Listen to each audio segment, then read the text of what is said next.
sales. We're out driving our 71 C20 Longhorn. There you can see we're going 60 miles an hour.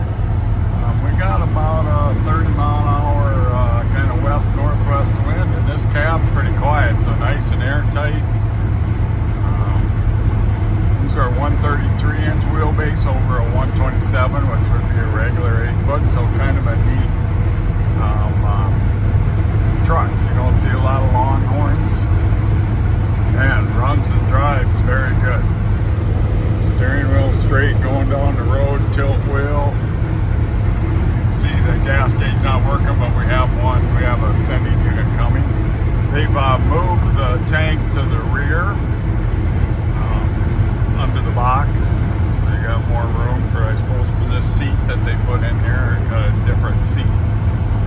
Sits pretty good, just it's blue, so depends if you like blue seats. There you can see the paint, you know, just average. It even could be some old single stage. Maybe it's just a base coat, clear coat that's a little dull, but not bad for a driver quality pickup. Pretty straight truck, runs and drives great.